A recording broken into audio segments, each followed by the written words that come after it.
Another beautiful afternoon here at Belmont Park as Sharp Azteca, one of the top milers in the country, prepares for his engagement in today's Kelso here at Belmont Park. But his main competition, Divining Rod, he's got his game face on as well, and he's looking to upset the apple cart and defeat the heavy favorite Sharp Azteca. A lot of great action coming up at Belmont Park today and the next few weeks as Super Saturdays are in abundance as Mr. Crow will try to step it up and face Grade 1 competition in the Vosburg in the coming week here at Belmont Park.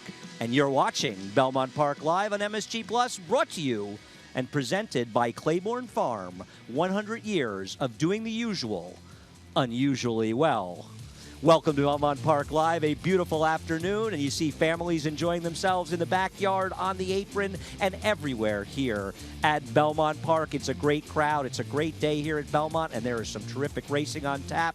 Thanks a lot, and welcome to Belmont Park Live. Andy Serling hosting along with Paul LaDuca, Gabby Gaudette down in the paddock today. And Paul, it's going to be a great day of racing. Again, Mother Nature just taking care of us here in Elmont, New York. The weather has been outstanding, great turf racing, and the Kelso Handicap, the 37th running, a very good addition. A lot going around with Sharp Azteca.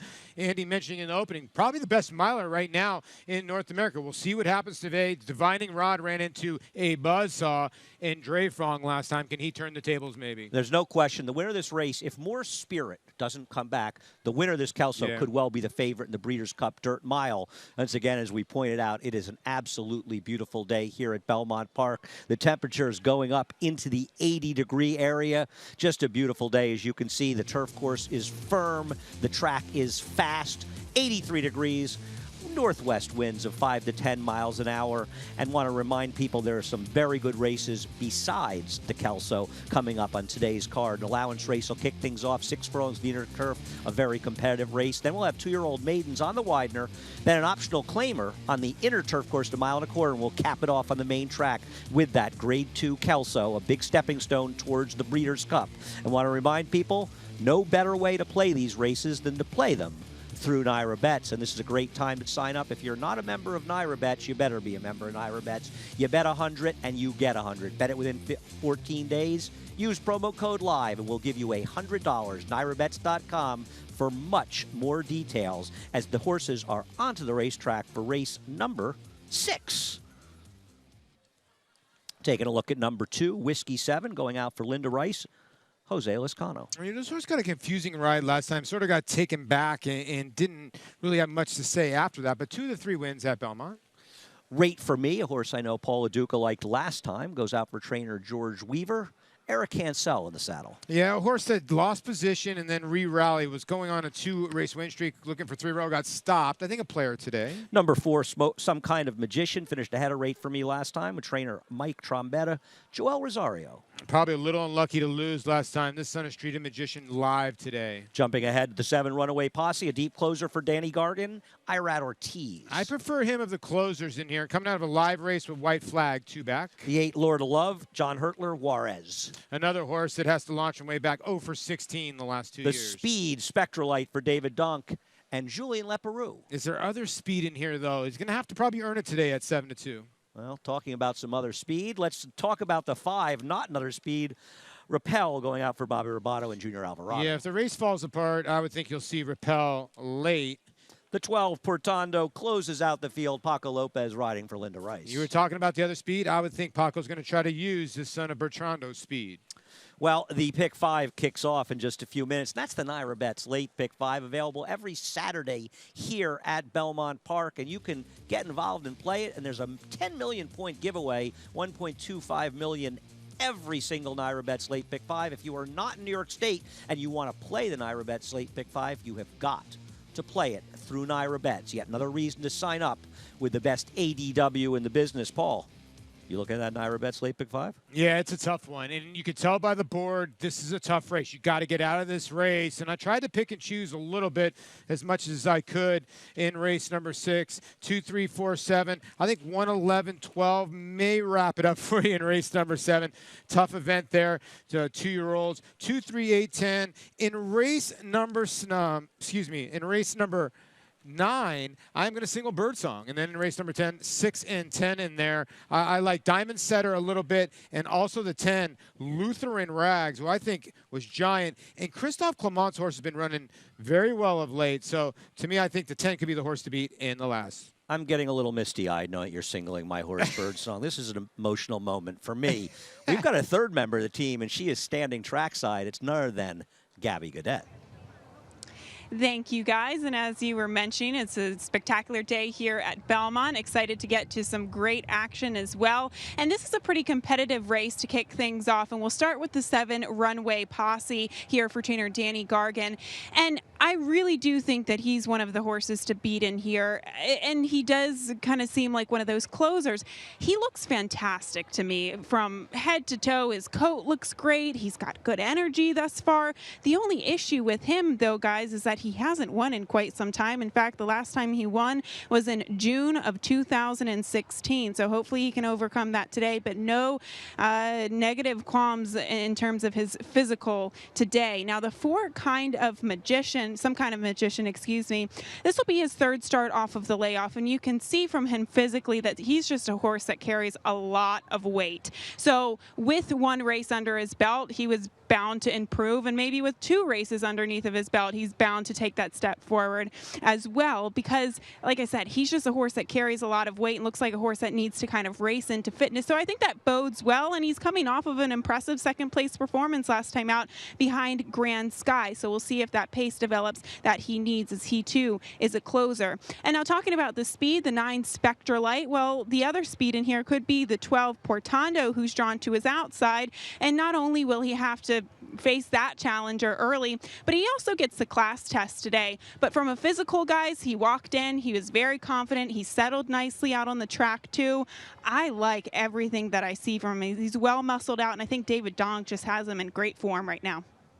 A lot, Gabby. I know that David Donk would like to see Gabby in the winner's circle. They become a constant pair down there. Yes. Spectralite is stepping it up here, though, and it just seems like these loose speeds aren't holding on in these turf sprints at Belmont like they feel like they should sometimes on paper. You've been right. It seems like the horses that have been launching from way back have had better success. And listen, Spectralite is very, very game. When he's left on the front end like this, I just don't know if he's going to be able to clear like about a length lead, because you know, he gets game late. I'll give him that. Neck win, neck win. He's going to fight all the way to the wire. I just wonder if Portando, if anybody else can put some pressure on him early. If they can, he can get discouraged. If not, he's going to be tough. Yeah, I think he may be a bit vulnerable in this race. The number 4 horse, Some Kind of Magician, boy, is he improving for trainer Mike Trombetta. Yeah, he really has. You know, he got gelded after his first start. They put him on the turf, but then as soon as they went back to sprinting, his 3 sprints on the turf have been dynamite. His last race was a brutal trip, and he should have won. The time before that, he showed a little speed. He's had some gait issues, which he needs to get a little bit better at. Yeah, we'll see. We'll see what kind of trip he can get. It's an interesting race. Trips are so important, these races. Now, Portando, the 12, is 1 of 2 for Linda Rice in here, and you'd have to think that he's looking to put some speed, especially with Paco Lopez, some speed against Spectralite. Yeah, Paco Lopez, aggressive type of rider. You look at the 2 races here at Belmont, both gate to wire. The other races on dirt, a lot of speed. The last time they went a mile, the horse just got dead left and just stopped at the start, and Junior Alvarado just sort of rode along and for 7th that day. So I just draw a line through that last start. Don't you love a race like this? You've got, what, a 9-horse field, a 5-1, a 7-2, a 3-1. You've got 2 6s, a 5-8. This board is absolutely wide open. It doesn't matter who you get in here. You're on your way in your pick 5. It's just one of those things where you can try to take a stand and maybe single in here or go a little bit deeper. You're going to get your value. Well, the horses are heading into the gate for race number 6. Kicks off the Naira Bet Slate Pick 5. You are watching Belmont Park Live on MSG Plus as we head upstairs. The voice, Larry Colmus. And now Portando is in. They're all in line. We're ready for a start. They're off. Spectralite and Portando with early speed. These 2 out to the front, and right behind them is Rate For Me, Whiskey 7, Some Kind of Magician, and Rappel is close up too. It's 5 lengths more back to Lord of Love and Runaway Posse up the backstretch. Spectralite in front. Spectralite makes the pace here, gets away to lead a length and a half. Portando is second. Rappel on the outside is third through the first quarter mile, moving into the far turn in 21.97 seconds. And then it's Rate for Me, Some Kind of Magician on the outside. Whiskey 7 is 6 lengths off the lead, 5 lengths ahead of Lord of Love. Runaway Posse is at the back of the pack as they head round the far turn. The speedy Spectralite taken on by Portando, and Rappel comes up to them 3 wide. Some Kind of Magician is 2.5 lengths off of them. Rate for Me cuts the corner. Whiskey 7 is next. They're into the stretch. Spectralite on the inside. Alongside is Portando. Rappel trying to cling to them. Some Kind of Magician is next. Rate for Me rallies up the rail. Final 16th. It is Portando. Here's Some Kind of Magician on the outside. Lord of Love closing from the back of the pack on the inside, and Runaway Posse, it's going to be Some Kind of Magician to beat Portando. Then a photo between Runaway Posse and Lord of Love in a final time of 1 minute 7.36 seconds.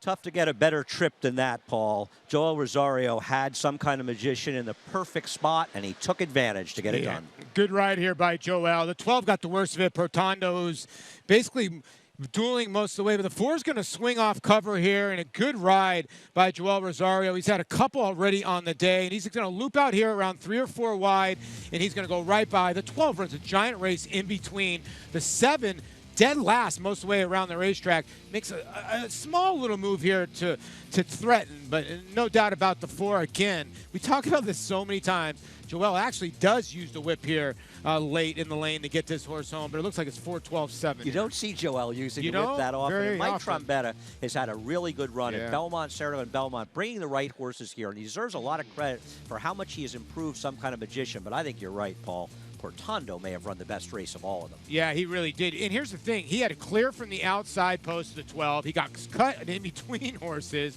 He ran a bang-up race for Paco Lopez and Linda Rice. And the time, again, we've been seeing the time starting to quicken and quicken, 107 and change. This turf has gotten very firm. You know, it's hard. You look at Runaway Posse, who actually was, I believe, the favorite in this race. He's got such a short burst because it did look around the 16th pole like he was going to win, but his run is so short. He's the kind of horse that makes riders look bad. He does. You know, when he wheeled out, he hit him right-handed, did Irad, and boy, he took off, and then he just sort of stopped. Now you start looking at his lifetime PPs. He's got 7 seconds and 4/3. You start wondering why. Tough horse to seal the deal, but Some Kind of Magician gets it done. To kick off the Naira Bets late pick 5, there is a ton of great action left to come. You can see that photo as Runaway Posse gets 3rd, Bertrando 2nd, Lord of Love was 4th.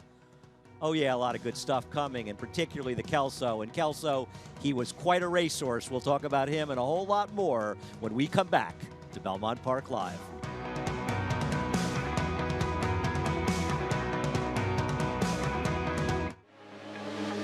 Grade 1 winner Data Link by world-renowned sire Warfront. Data Link scored in the prestigious Grade 1 Makers 46 Mile at Keeneland. Then set a new course record in the Grade 2 Monmouth Stakes. With a pedigree free of Mr. Prospector in the first 4 generations, Data Link is the perfect outcross option. His first weanlings turned heads, selling well above the stud fee. Data Link at Claiborne Farm. Make Naira Bets your home for online horse racing and betting. Use Naira Bets to bet on live horse racing from around the world. Bet from anywhere, anytime using your computer or mobile device. Earn valuable reward points on bets. Play in our exclusive promotions and earn cash rebates. Sign up at NairaBets.com and start earning your sign-up bonus today. Naira Bets, racing's best play. Use promo code LIVE to get a $100 new member sign-up bonus on NairaBets.com.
They're back in the winner's circle, and as you can see, a very happy Joel Rosario getting his second win today on Some Kind of Magician for trainer Mike Trombetta. An exciting 6-furlong race on the turf.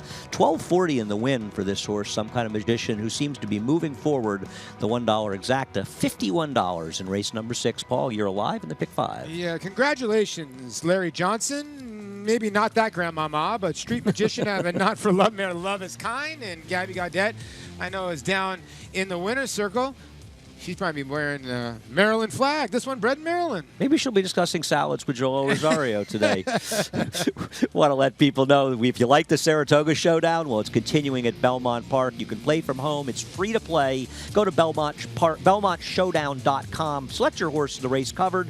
The highest daily mythical bankroll receives 50,000 Naira Bets points, which is the equivalent of $50. Head on over. A lot of fun to play. I know we were playing at Saratoga and playing here at Belmont Park. A great way to get involved in the game, and it doesn't cost you anything. No, it really is. It's free, first of all, and it gives you a little bit of a platform on how the Naira Bets works if you want to get an account. It's a test drive, basically what it is. You go to an automobile place, you want to test drive a car, you're sort of test driving your abilities on how to pick horses on Saratoga Showdown. It's a great platform. I love it. Yep, absolutely. Head to BelmontShowdown.com for more information. Get involved every weekend day here at Belmont Park. Well, some happy people down in the winner's circle.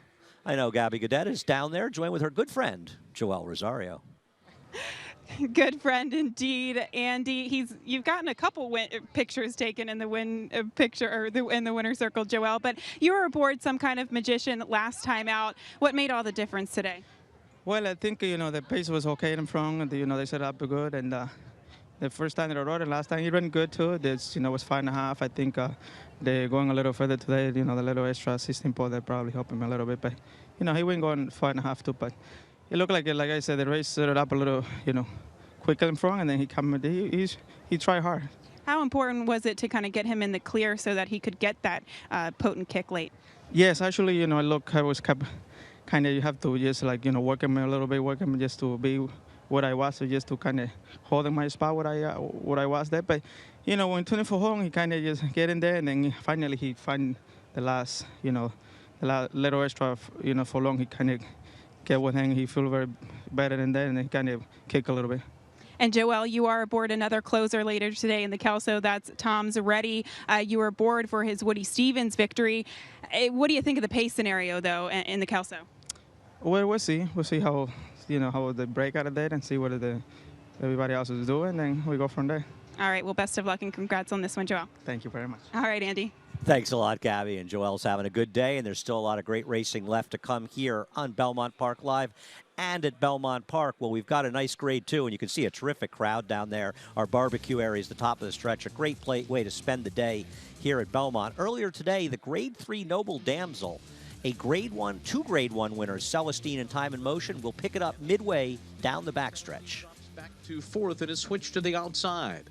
And Off Limits is getting going. She's just 6 behind and picking up her stride on the far turn. Sassy Little Lila's run a 46.78 half mile. Time in Motion takes her on. Celestine is right behind. Malibu Stacy cuts the corner.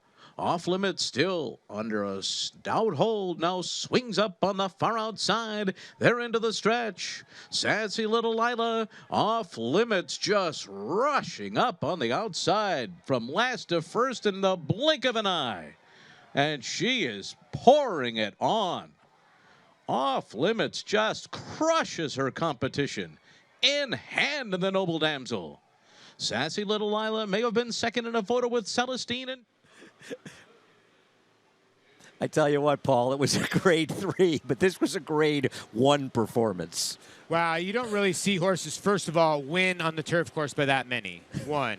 2, you don't see many turf horses beat Grade 1 winners by that many. And by the way, Celestine was Sassy Little Lila, a neck short from being another Grade 1 winner in here. This was an impressive race. When I came into your office, you had asked me if I'd watched the race. I said, wow, it was amazing. And it seems like at 5 now, this daughter of Master Craftsman has just grown and gotten better and better. And I'm She's going by all these horses like they're standing still. Celestine last year would have been 1-5 in this race, and Off Limits is just running her away. This was an incredible performance. Perhaps the others weren't at the top of their game, but wow, is this a performance? Not a graded stakes winner until today. Joel Rosario, we caught up with him after the race in the winner's circle. Like it was an honest pace in front, and just listen to the instruction from from the boss, Chad Brown. So he told me just let it be comfortable and then just let it come with the run after in the end. Then she did. She really exploded turning for home. It looked like one tip turning for home on the outside. She just like it was only her running. I think she have no problem going a little further too. Well, Chad Brown got a win in the Noble Damsel. He's not representing Kelso. He will be participating in the Pennsylvania Derby later today, but that was a tremendous performance. Where do they go from there? I mean, with off limit, I would have to think, is it too close to running the First Lady at Keeneland? Or is he going to wait and try to go to a race like the Matriarch at Delmart late in November, he which could. he finished second last year with Roca Roja? Yeah, he could. And Roca Rojas turned out to be a nice one. That was almost a paid workout, so they probably could go to Keeneland. They can run her tomorrow the way she ran today. Yeah, exactly. She didn't breathe too hard, Yeah, Off Limits, a terrific performance by her. So much good action left to come on Belmont Park Live. Divining Rod, is he primed for his best as he heads against Sharp Azteca in the Grade 2 Kelso a little bit later? A lot of good stuff left to come as Belmont Park Live continues on MSG+. They're up. Los Alamitos Racecourse congratulates all of the connections of Los Alamitos Derby winner West Coast for his sensational victory in the Grade 1 Travers Stakes at Saratoga. Since our first meet in 2014, many of the top stars in thoroughbred racing have raced at Los Alamitos. Who will be next?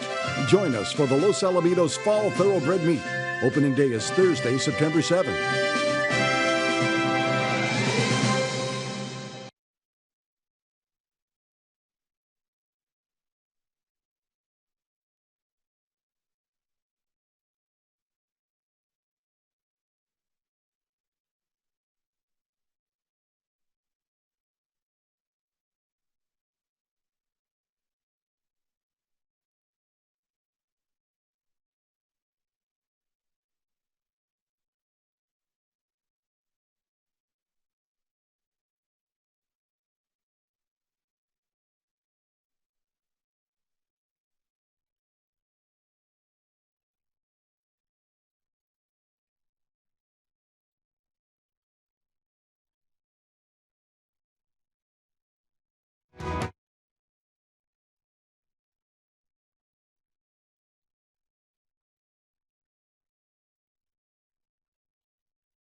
Know what we've been going through in Puerto Rico. Very, very bad situation. No lights, no water, no gas. A lot of people lost their home. If anybody can reach out and help, it will be great. Greatly appreciated. They're going through a very bad moment, and they'll be in trouble for probably 4 to 5 months without gas and electricity and water. So if anything that anybody that can do for them, it will be very appreciated. Hopefully that we could keep our family together and our friend in good shape. Thank you very much. Obviously, been some very difficult times in a number of places in and around the United States, and you can text Red Cross to 9999 for a $10 donation in a time that everybody really needs to step up and help those in need, Paul. You make a great point. I mean, for what we've gone through from Houston, I mean, to Puerto Rico, to Mexico, what's going on there as well. But, yeah, I mean, they're going to be going out with power almost 6 months. I mentioned this yesterday. We lose our phone for 6 minutes, and we lose our minds. Could you imagine no power for 6 months? So please try to help. Absolutely. A time for everybody to do what they can to help those in need. Race number 7's coming up. It's 1 mile for the 2-year-olds. These are maidens, and I love these races. It's one of my favorite parts of Belmont Park. You get big fields for these mile 2-year-old maiden races, and we can see some future stars in these races as well. Yeah, they're really good races. You make a great point because what you end up getting, you get new sires, too, in here. You got a couple horses in here, sires like the 7. I know Big Long Shot in EJ's Revenge, but I Want Revenge. His best moment was here in the Wood Memorial at, in New York at least. And, you know, tough field, tough race, but they're 2-year-olds, well-bred 2-year-olds. And as usual in these races, Chad Brown is the favorite. Yes, true. I just think there's probably plenty of trainers that are happy that Chad Brown doesn't have 2 in this race. At least they only have one of his horses to contend with. And Congruity, a Graydar, actually. I haven't seen too many Graydars. Madame, that won 3 of 17 turf starts. This is one that they kept in and off the turf race, but probably more meant for the turf. Yeah, the bottom side of this pedigree has got a lot of turf influence. Now, Graydar, I don't think there's been enough yet there. 0 for 5, so you can't really tell. But look at Chad's numbers, 36%. He's in the money 64% of the time. I don't know if that's even more impressive or not, but definitely a player in here.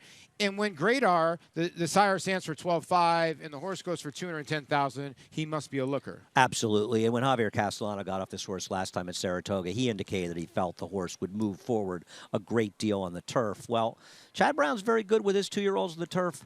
So is Christophe Clement. He's about as dangerous a trainer with a first-time starting 2-year-old in the turf as there is. And the number 1, Up the Ante, cost $350,000 to 2-year-old sale at Ocala in March after working 10 flat and working impressively. We'll see if this one can run some good turf in the second generation, Paul. I'm surprised. It's 7-1. I thought this horse would get bet a little bit. Rosario looking for a hat trick. Got plenty of turf pedigree, like you mentioned. Clement on fire. His horses have been working. Andy, I'm going to go to you on the sales workout. I know you look at these often, but you know, he looks fast. He looks fast.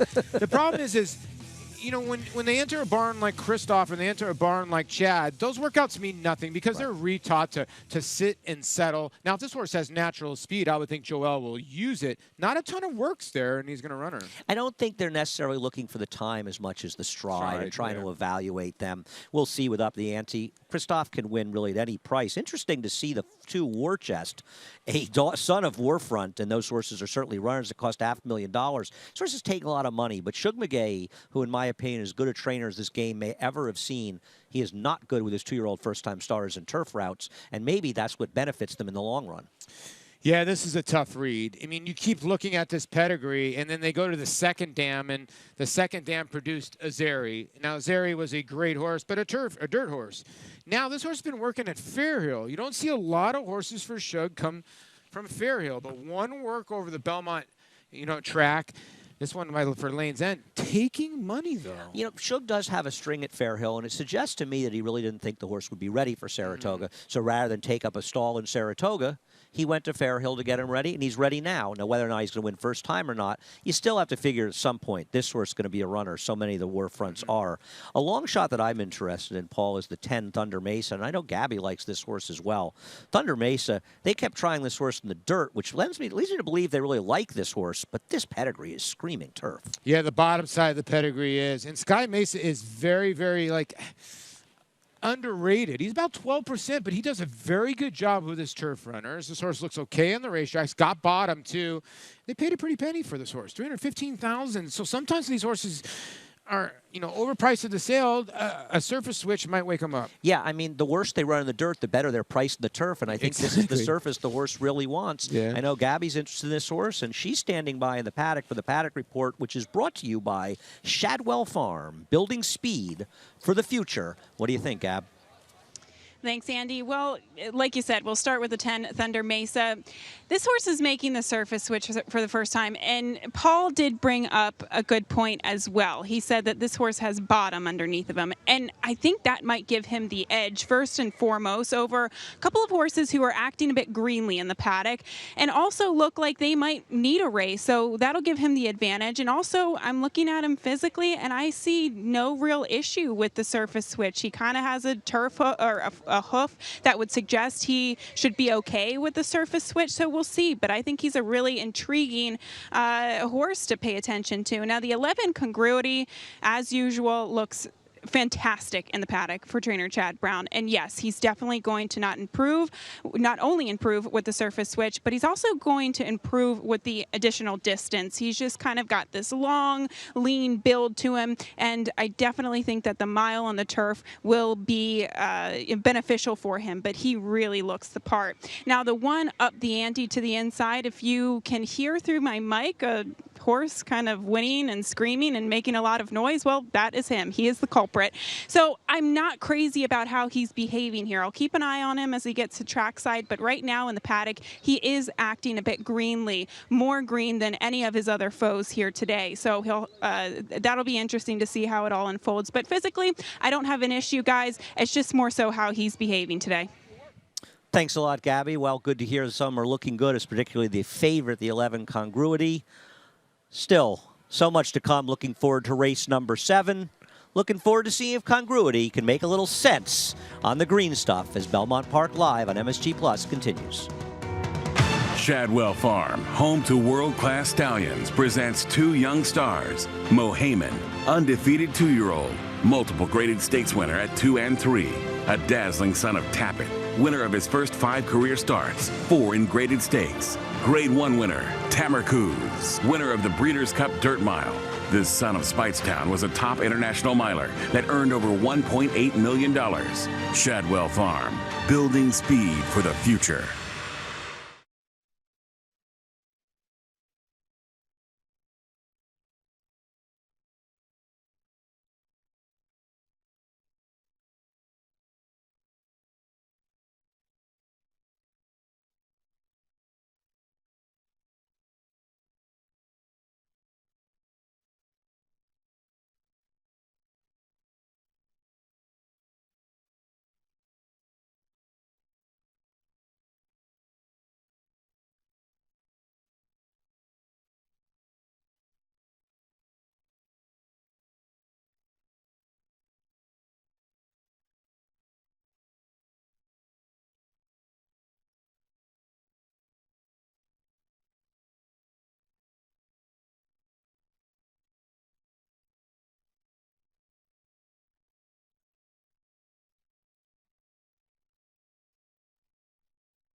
Better sight in racing than the beautiful paddock here at Belmont Park, and does such a good job keeping it up. You see the beautiful flowers. It's a fall day, Paul, but it feels like summer as they're heading out to the track. I mean, truly. I mean, it's actually been warmer here than at Saratoga, but yeah, beautiful day. You make a great point.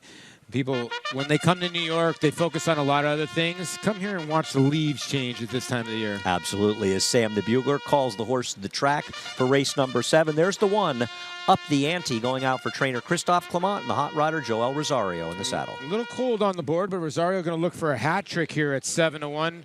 Only 4 published workouts. The number 2 War Chest goes out for trainer Shug McGay, Lanes End Racing, Jose Lascano. The son of Warfront, they paid $500,000 for, been working well at Fair Hill Training Center. The number 3, 7-1 right now on Mad Monies for Kieran McLaughlin. He's going to take the blinkers off and try the turf for the 4th try, and does have a little bit of the turf pedigree. Junior Alvarado has the mount. The number 4, Wake Me Up at Noon, sounds like our call, Paul, goes out for Ray Handel, Nick Juarez. Going to try the turf after a non-effort, 51-1 last time, but being a son of Temple City, should like the turf a lot better. The number 5 is scratched. We go back to the number 6, Dinah Buck, a half to Saddler's Joy for Tommy Albertrani, Julian Leperoux. This horse has got a tremendous pedigree. Just wondering if the next couple starts are going to be a lot better and is bred to, like you said, to run all day. Absolutely. The number 8 horse, Cullum Road, next in line for George Weaver and Rajiv Mirage. Didn't get dismissed at the window last time. Now shows up as a gelding for West Point and on the turf. The number 9, Infield is in. Eric Hansel rides for Richard Mativier. For all you Louis Gonzalez Hunch fans, 28-1. The number 10 horse, Thunder Mesa, Michelle Nevin, Hector Diaz, the apprentice. Didn't really improve with the blinkers last time. Now going to try turf and see if that's going to help. Here comes the favorite, the number 11, Congruity, goes out for Chad Brown with Irad Ortiz. Well, you do get Chad Brown, like you said, the best in the business when it comes to the turf course, 9-5 with Irad aboard. The number 12 is Robin Hood for Graham Motion and Joe Bravo. We've seen some of these Scat Daddies win, win, and win, and this is another horse coming from the Fair Hill Training Center. Number 13 off the AEs, Mathematician for Mark Hennig, Mike Luzzy.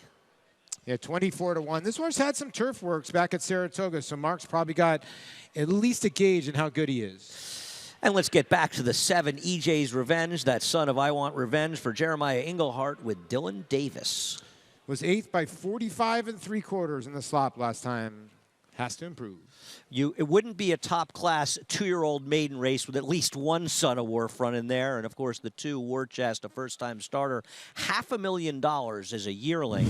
That's kind of cheap for the Warfronts, considering the sales prices we saw at Keeneland last week, and Warfront stands for $250,000 at Claiborne Farm, and considering how they run and how they sell, it's a steal. Warfront was good on the racetrack, but he is better as a stallion. No, he was. He's been tremendous as a stallion. We did an interview last week with Christophe Clement, and he named about 4 or 5 of them. He can't get enough in his barn. And the 2 here is a son of Warfront and is getting a ton of action. You see him there galloping on the racetrack. He's got a nice little pedigree on the bottom side. This horse has been able to work over, the Fair Hill Training Center. I like that this horse said dirt, turf, and synthetic works. All 3, just throw everything out and maybe try to strengthen up all those muscles. And Shug, McGahee doesn't really win with his first-time starters. 7% for this horse to be 4-1 has to be pretty well live at the window. There's no question that this horse is bet in this race. We'll see how he performs on the racetrack. We'll take a look at some other runners in this field. I think the 6, Dinah Buck, as we said, a half to Saddler's Joy, is going to be one of the favorite in next week's Joe Hirsch Turf Classic. He took a while to break his maiden in a mile, and there's Saddler's Joy winning the Sword Dancer, the Grade 1 up in Saratoga. It took him a while to break his maiden. The more distance, the merrier for this runner. Yeah, that's the issue you have with Dinah Buck. I love the pedigree. I mean, Lemon Drop Kid of a Dynaformer mare, the late, great Dynaformer. He's probably the best distance influence we've had in a long time here in America. And this horse is going to want to go a long way. So maybe the first start at a mile, give this horse 1 and wait till he goes a little bit longer. But at 18-1, maybe you could take a shot that this horse can maybe swoop up some pieces for 3rd or 4th in your tries or supers. Yeah, I mean, that's the thing. You don't need this horse to win to make money. Exactly. You can run 3rd or 4th, and that's the beauty of betting supers. And I agree. It's a horse to keep an eye on. If not for now, keep an eye on this horse down the road. At some point, this horse, the way he's bred, could well be a runner. The 12, Robin Hood, goes out for Graham Motion, a homebred. And this is a first fall from a dam who comes from a family that could really handle the turf. Yeah, you know, and Scat Daddy, like we were talking about, what a sire. We lost him too soon. But you're right. This family has a ton of pedigree on both sides. They actually can run a little bit on the main track. I'm surprised at 9-1. You get a bad outside post. You get Jersey Joe Bravo, who's very good. Mr. Mack, good friend of our program, breeder owner here. 30% they're together. Graham Motion and Joe Bravo, the trainer and jockey combination here. And you're getting 9-1. So the two surprises to me are the 1 and the 12. I thought they'd get bet here a little bit more. Now when you get to the 3, Mad Money's, that horse is taking surprising money to me. Surprising to see that money for Mad Money. I know Gabby wants to check in and talk about the son of Warfront, War Chest. Yes, Andy, this is a really intriguing race, and the money is going to all different sorts of horses, and the money is going to the 2 War Chests, and surprisingly so.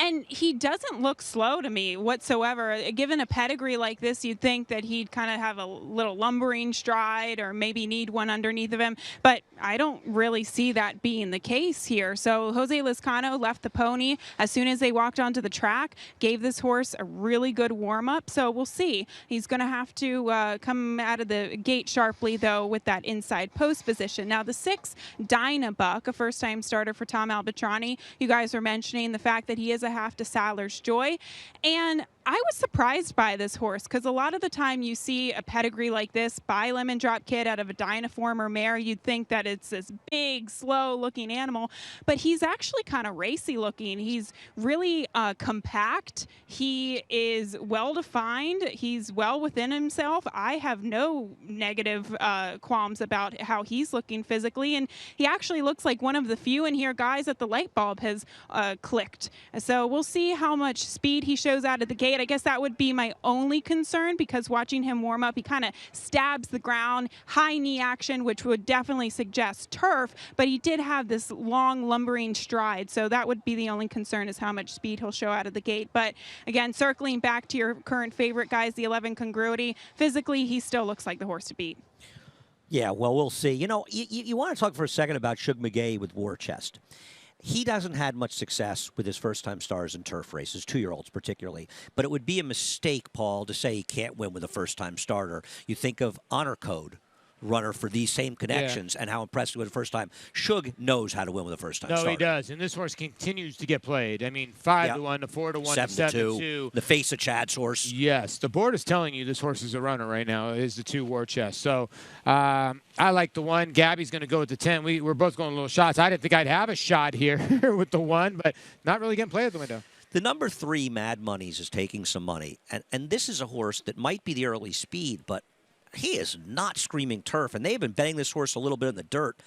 What are they betting this horse I for? think they're betting this horse go to gate to wire. Speed? Yeah. They have to be. Munnings on the turf? I mean, but here's the other thing is there's so many horses in here that have run once, twice. You really don't. They don't have a running style yet. So I can't really put all my chips into the lone speed basket, especially with 2-year-olds. Yeah, I agree. That it's a folly to think I'm going to take. It's one thing to take a shot in the winter or different times. You've got a sneaky speed, but in a field of 12 turf runners with the kind of pedigrees and the kind of trainers in here, and Kieran McLaughlin's very good with his maiden's first time in the grass. There's just so little pedigree, and there's so much pedigree in this field. I'm with you. There really is. I mean, there's a ton of pedigree, and there's the 12 who, you know, Robin Hood might have the best pedigree. You know, you're looking at a couple horses that you might want to, down the line, the 12, the 6 are horses that you might want to look at. I even took a tiny little look at the 4, but that horse didn't run at all first time out. But Temple Cities do not even can stand on the dirt. They love the turf. Yeah, no, I agree. I mean, these are fascinating races, and they're really great races. And one of the great things about downloading the Naira Now app is you can watch for free replays in HD at pans and head-ons of any of our races.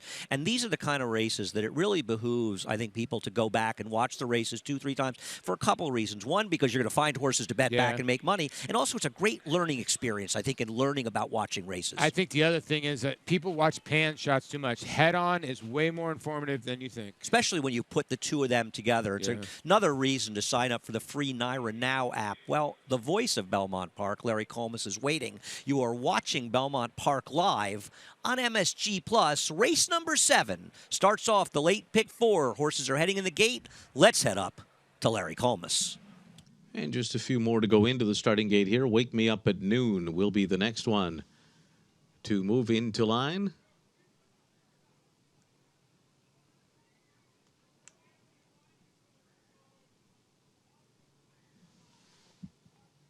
Getting a bit of help from the assistant starters to go in is Wake Me Up at Noon, but now goes into the starting gate.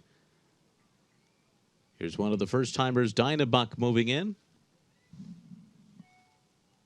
Robin Hood goes into the starting gate. And now we've got the rider off of Mad Monies, who's now getting back aboard. 3-2 right now on Congruity, who is the solid favorite on the board over War Chest at 3-1. As they continue to attempt to get Dynabuck to go in.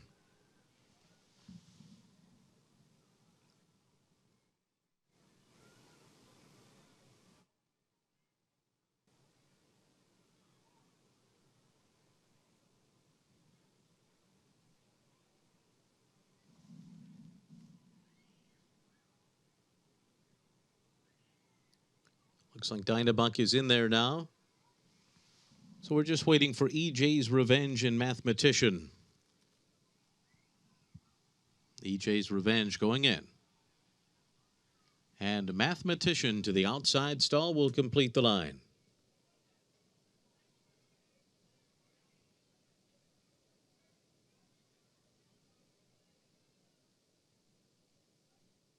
He too reluctant to go into the starting gate.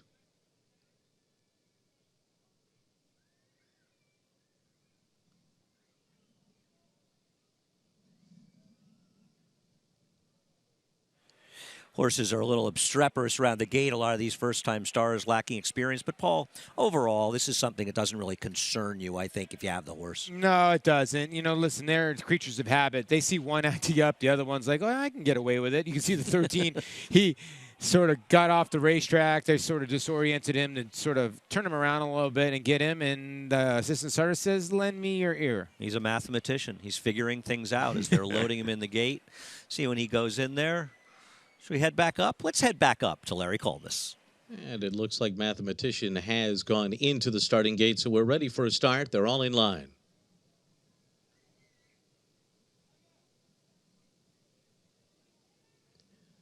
They're off. War Chest broke very slowly here. It was a good start for Mad Monies. EJ's Revenge has early speed. Congruity is third on the outside of them. Mathematician is close up, running in fourth by 2.5. Then Wake Me Up at Noon, followed on the outside by Column Road and Up the Ante down toward the inside. Then its infield is in. Thunder Mesa, break of another 5 lengths more back to Robin Hood, racing outside of War Chest, and the trailer up the backstretch is Dynabuck. The pace is fast, 22.75 was the first quarter. It's Congruity on the inside, Mathematician to the outside, a length and a half clear of Wake Me Up at Noon. Then it's EJ's Revenge along the rail. Column Road follows fifth by another 2. Then Mad Monies, infield is into the outside, and Up the Ante, who's down toward the rail, racing for the turn. War Chest in a bit of traffic there, now squeezing through an opening on the inside, about 8 lengths off the lead. Robin Hood is going 3 deep. Thunder Mace's in that group as well, and Dynabuck. 46.44 was the half as they make their way around the far turn. Congruity on the inside. Mathematician, Column Road coming up there 3 wide. Wake Me Up at Noon behind them. And then toward the inside, it's EJ's Revenge, followed by Infield is in. Here's War Chest. It's going to come wide, and having to steady behind traffic there was Up the Ante, and they're into the stretch. Congruity to catch. Column Road is closing on the outside. War Chest, too, down the centers, just kicked it in. Here comes War Chest, and up on the far outside, Thunder Mesa finishing well. It is War Chest to the front. On the inside, Congruity. Thunder Mesa third. War Chest has got it close to home. War Chest does it. And then it was Congruity, Thunder Mesa, and a photo between Up the Ante and Infield is in 134.74. Well, apparently Shug McGay can win with a first-time star in the turf. I got to say the 11 Incongruity dealt with a very fast pace, but this horse made some wide run around the field to get it done, Paul. Yeah, he was giant here. You got to pay attention to 2 horses in here, the 2 and the 1. They were dead last. You're right. The 11 might have ran the best race, But the 2 War Chest did not break great at all. Yeah. And watch the 1 behind horse. He's getting buried while the 2's going to go the overland route, and the race is over. And wow, down to 3-1. This horse kept clicking down. They could not get enough money. But you're right, the 11 ran a bang-up race here at 3-2, and your long shot play, Thunder Mesa, good call by you, Andy, really was running on nicely. Look at the 1 in between horses for 4th. If you can go back to the far turn, he got in a lot of trouble. But there's no doubt about the winner, because if you go back to the beginning, this horse spotted the field 3 to 4 lengths. Right. You have to, sort of look at the race in segments. I mean, clearly the 11 involved in the quick pace, the long shot. He ran very gamely. Nothing wrong with his performance. But that's not to say the 2, War Chest, didn't also run a terrific race. He doesn't break. He's very sluggish early, and he also circled the field very wide. It's not a huge disadvantage on the wider, but it's not as though he angled out. Yeah, he was a good 4 or 5 wide around the turn. No, he was good 4 or 5 wide. And here's the thing. This horse was the goods. They knew this horse was the goods. Horses, Shugs horses. Now, I want you to pay attention. The 1 is on the rail in about 6. He's right in front of the 2. The 2 is right behind him. Now, watch the move that Lascano makes. He goes outside, and what happens with the 1? Rosario has nowhere to go. Does he try to go outside? Stymied. Yeah. Then he tries to go back inside. Stymied again. Yep. Then he tries to go back outside. By that time, the 2 has won the race, and it's gone. And Jose Lascano won the race with that kind of move. Hector Diaz, the apprentice, he made a very wise move, because he essentially tried to follow Jose Lascano on War Chest, and he ends up finishing 3rd. A fun race, and these are a couple of 2-year-olds, at least a couple, to keep your eye on. As Paul said, up the ante, 1 you might want to put on your horses to watch list. So much more left to come on Belmont Park Live here on MSG+. I don't know if you've heard of this horse, but War Chest is a good one. We've seen a number of good ones around here. 2, 11, 10, 1, the order of finish. And a very good one we saw a couple of years ago was a horse named Run Happy. And he was happy winning that Breeders' Cup. And this is the 2015 Breeders' Cup. Let's catch up with Run Happy when Belmont Park Live continues after this.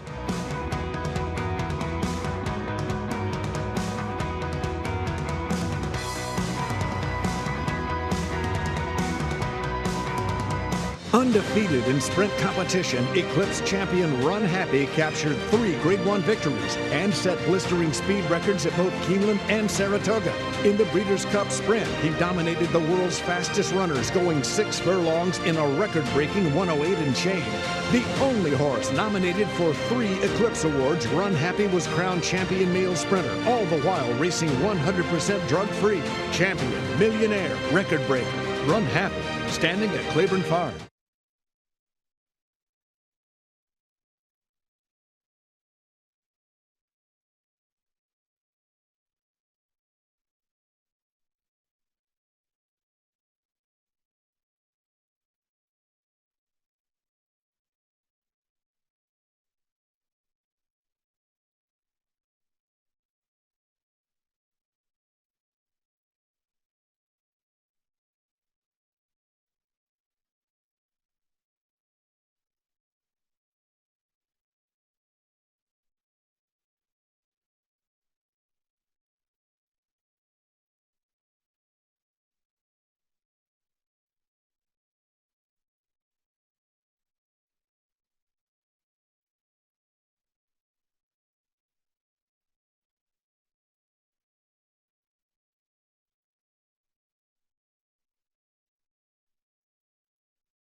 Thanks for staying with us on Belmont Park Live as you see War Chest, the winner, the son of Warfront, the winner of race 7, kicking off the late pick 4. Used him in your pick 5, Paul.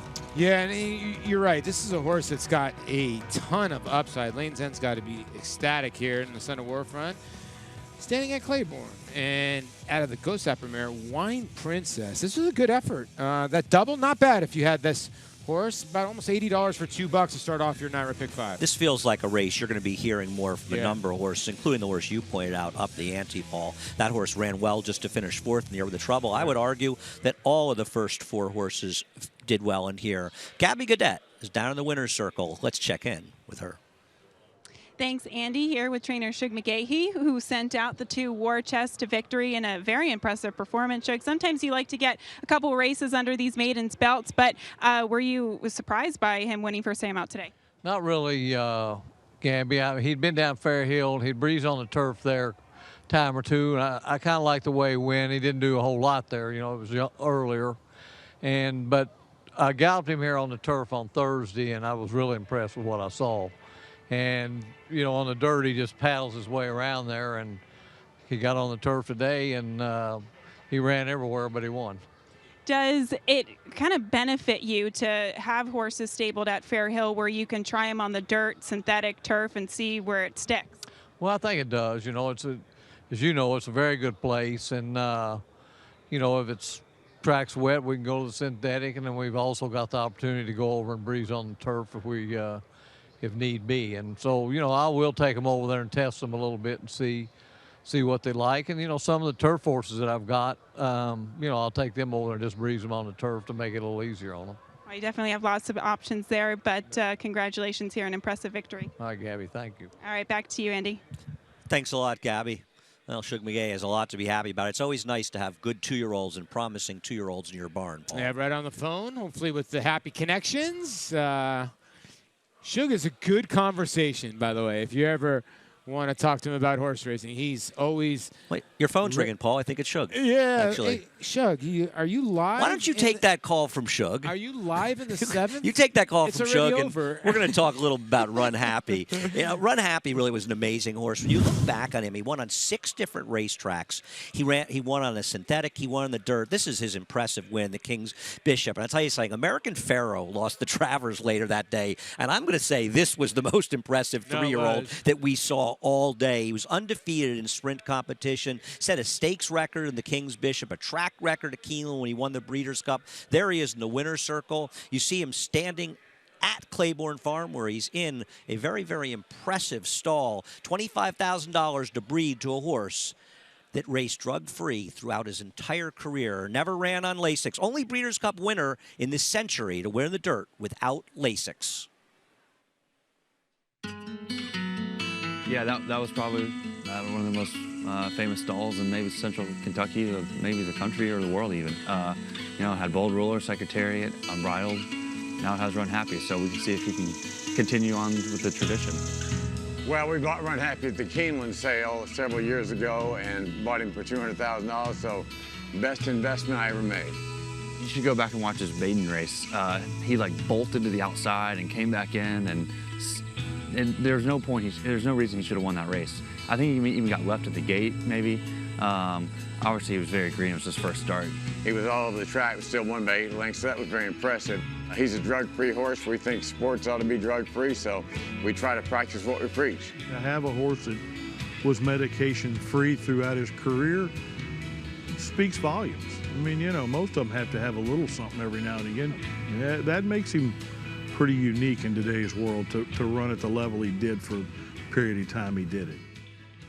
But I think the race that probably really got our attention was the King's Bishop in Saratoga that year. And that kind of, it's like, you know, when he rebroke at the top of the stretch and opened up and won as easy as he did, it's like, wow, okay. Yeah, this horse is for real. Can get him. Run Happy has won the NYRA.com King's Bishop by 4. Certainly one of the highlights of my life was watching him on the screen there at NYRA go across the finish line first at the King's Bishop Grade 1. So at that point, we knew we had a real racehorse. To go up to Saratoga and win the King's Bishop like he did and run away with it and win so impressively, and then come here and, you know, his saddle slipped at the race in Keeneland and he still won, and then it looked like he was a loser in the Breeders' Cup, but he fought on and his game and the determination he had was really impressive. Way behind at the top of the stretch, and then he made an amazing run down there and won the Breeders' Cup race. That was a the Breeders' Cup Sprint champion, new track record at Keeneland, so we couldn't be prouder to have Run Happy and have him stand at Claiborne Farms. That is myself and my daughter's happy place. We love Claiborne Farms, and Run Happy loves being there. The horse to do what he did and run that fast and be so talented, they just don't come around very often, so we felt like he was a stallion prospect that we needed to have in our roster. The Malibu was a big race for Run Happy, the end of his 6-race winning streak, and so no horse had ever won the Breeders' Cup Sprint to come back and won the Malibu, you know, a month and a half later. So that was kind of a gamble. We wanted to put him in the Malibu, and he won that with Gary Stevens aboard pretty easy. So that was another great race. Run Happy is simply super. He polishes off an outstanding campaign with a dominant victory in the Malibu. He won at Keeneland, he won at Santa Anita, he won at Saratoga, several of the legendary places in horse racing, and what a great horse, what a great thrill it was to be around Run Happy and now to follow his stud career. You know, so we're really glad to have Run Happy, and you know, that stall was empty when it came time to recruit him to be a stallion here, and the owners are big fans of Secretariat, so it was kind of a natural draw, and one of the big selling points, I guess, maybe that's why we got him, I don't know. But it certainly helped, I'm sure. Old ruler, Secretariat, unbridled, easy goer. Run Happy. He's going to have to earn his spot on that door to stay on that door. He was quite a racehorse, Run Happy. We were privileged to see him run as a 3-year-old in Saratoga in the Breeders' Cup, and Run Happy, terrific stallion perhaps, standing down at Claiborne Farm for $25,000 as families continue to enjoy what's a beautiful day at Belmont Park. A horse looking to enjoy things at Belmont. He enjoyed it at Saratoga. Mr. Crow will try to step it up into Grade 1 competition next weekend at Belmont. Multiple Grade 1 winner First Samurai by Giants Causeway got off to a quick start at stud, siring Grade 1 winners in each of his first 3 crops. His talented son Lee captured the Grade 1 Don Handicap in record time and retired to stud with over $2.3 million in earnings. Sovereign Award nominee Stack Deck captured the Grade 3 Bold Venture Stakes and Grade 2 Kennedy Road Stakes, both just to tick off track record times. First Samurai at Claiborne Farm.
Welcome back to Belmont Park Live, brought to you by 100 years of doing the usual, unusually well. A beautiful afternoon at Belmont Park. The horses, the people, all of us enjoying a beautiful day here at Belmont. We've seen a couple of exciting races so far in the show, and there's some good stuff to come. A nice field going 1.25 miles on the turf course here, Paul. It really is a nice field, and if you look at the Will pays of the pick 3s and the probables when they go race to race. The 3 is heavily bet here, Gaga, and I'm surprised. I thought Aquaphobia would take a little money, and so would the 2 focus group. But the Team Valor charge, written by Irad Ortiz and Belmont, taking all the money right now. Yeah, no, absolutely. That horse is the horse to beat, Gauguin. The rest of them are going to have to improve or hope that he takes a step backwards. He's a good one. The Paddock Report with Gabby Gaudette is brought to you by Shadwell Farm, building speed for the future. What do you see down there, Gabby? I see horses, and lots of them, but pretty talented-looking ones as well. But the 3 Gauguin here, you know, guys, I wish I could say something negatively about him or positive things about other horses in here, but I wish I will. But Gauguin really does look like the horse to beat. Not only does he look like he can get the distance, he's tactical. Of course, his race 2 back was very questionable last time out. He was second behind Rocketry, but the winner just kind of got the jump on him. So Gauguin's going to be tough to beat, in my opinion, but we'll pursue some other options, and the 8 Wrapped is one of them. And I guess the question with him is distance limitations. He is a horse that already has won the 2 other than allowance condition, albeit that was against New York breds a few starts back. But I thought last time out it was a good race, and to me, physically, I think he should be able to get the distance. With him, though, I just wonder how much of a kick he has. So with this distance, I'm hoping he can be a little bit more forwardly placed. And last but not least, we'll check in with the 2 focus group for trainer Chad Brown. And this horse, too, does seem like he for sure will love the distance of 1.25 miles. He's well posted towards the inside. He'll hope for that pace to develop. He looks great for Chad, too. So maybe another alternative here to the favorite, guys. Thanks a lot, Gabby, but no surprise that Gauguin, the number 3, is the horse to beat in here. You know he has no problem with the distance ball. He's got tactical speed to be close. If he seals the deal here, he might just be better than these. Yeah, you make a good point about the distance. I think that's the key in here in 1.25 miles. Now, Rocketry came back and was average. Now, you're looking at a race here on July 28th where Memories of Peter and Gauguin and Wrapped, who's a player in here. He's the 8, one on this day, but 8 today. Gauguin's going to run a nice race. It's a winning race, not going to get to the winner that day, but much better than Wrapped. Yeah, I think the one thing that worries me a little about him is the 10 starts. He's got 2 seconds in this country and 5 thirds overseas. You know, you've seen that song and dance before. Today is the day he needs to get it done. Yeah, and here's the other worry, and the reason why I went deep in here. The one win, 10 cents on the dollar in a $9,700 maiden race in Germany. You and I were second in a horse suit, actually. That's the one win, and you're getting 3-2. That's the worry now. But he has run very well here for trainer Belmont. The 8 Wrapped did not finish that far behind him, just 3.5 behind him. Wrapped's been in good form. I think the distance is more of a question with him than it is for Gauguin. Well, you make a good point there, because if you look at the last race, we just saw he wasn't finishing. Then he came back 20-some-odd days later and really finished nicely in that 1.16 race. I don't know if the 1.25 miles is what he wants. But again, Robert Watto and Mark Keller, there's been a dangerous combination for a long time. And the horse, the son of Hattrick, looks okay in the paddock. He's really been good as a 4-year-old. He's having a good year, as is Bobby Roboto. The number 10, Aquaphobia, feels like a horse that's fast enough to get it done. And you ask about the distance, the great equalizer. But he was a solid enough third at 1.5 miles in a tough stake at Delaware 2 starts ago. Not bad, right? I mean, look at the race at Penn National. Look at the race at Monmouth. I think this horse has overachieved at a lot of different racetracks, but why in for the 25? I get it, maybe added conditions, but the horse was in for 80 last time. The only horse in here for a tag besides the 5, Azar, in here at 28-1. The 10 has the numbers to win this race. That tag, though, $25,000, feels like they're dangling him out there. He's getting claimed. He has to be getting claimed with his resume because he has races that can win this race. I want to claim him. If I had $25, the number 9, Kabang. He's a question a bit at the distance. Now, last time out, he was compromised by a ridiculously slow pace, but he did save ground in that race, Paul. His race 2 back, though, was exceptional. Yeah, you're right. You know, here's the thing about Kabang. If there was no starting gate, he'd have about 7 wins. He is awful out of the starting gate. There's a horse out west called Kobe's Back who's a gray, and he's a son of Tappet. I don't know if it has anything to do with these Tappets or not, but they just do not want to get out of the gate. Not all of them.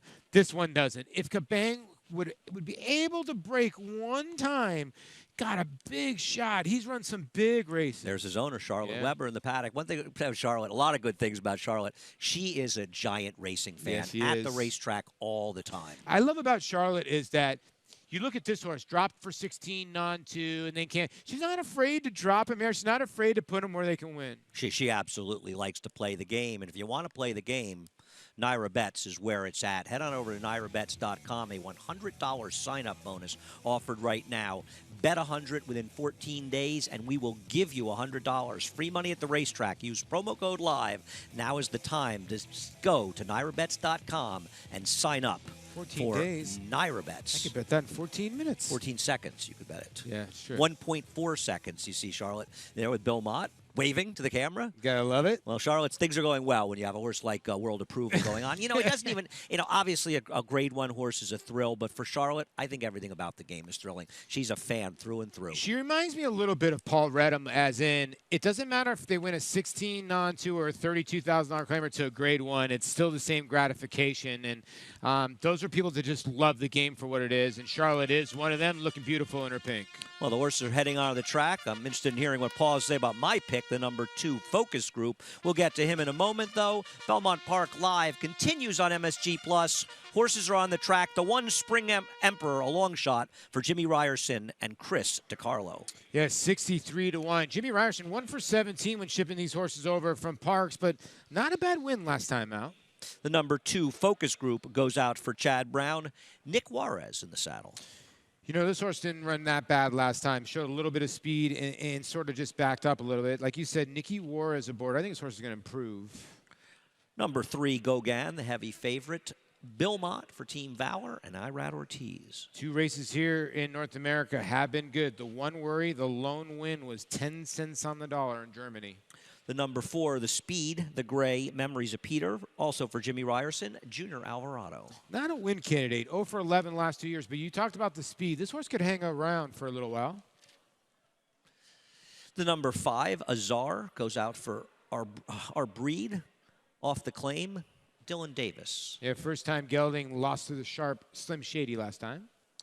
Number 6, High Brazil is scratched. The number 7, King of Spades for Bruce Brown and Paco Lopez. Behind Kabang, 2 back. Does have one at win at Belmont, but 35-1 today. The number 8, Wrapped, Bobby Robato, Joel Rosario. Very talented and talented enough to win this race, but is the distance going to be his Achilles heel? The 9, Kabang, Mike Trombetta looking for another win, Eric Cancel. This horse has got a shot, needs to get out of the gate, but it seems like he always gets left. The number 10, Aquaphobia, Daniel Santano rides for Arnaud Delacour. I think your best price on the board for a win candidate at 6-1. Number 11 is Convivial, Alan Goldberg, Jose Lescano in the saddle. Impressive first time out. Then last time, just sort of ran around the racetrack. You're getting your price today at 12-1. Liquid Aloha rounds it out at a big price. Kelly Breen and Julian Leperoux. It is a big price for Julian Leperoux, 45-1.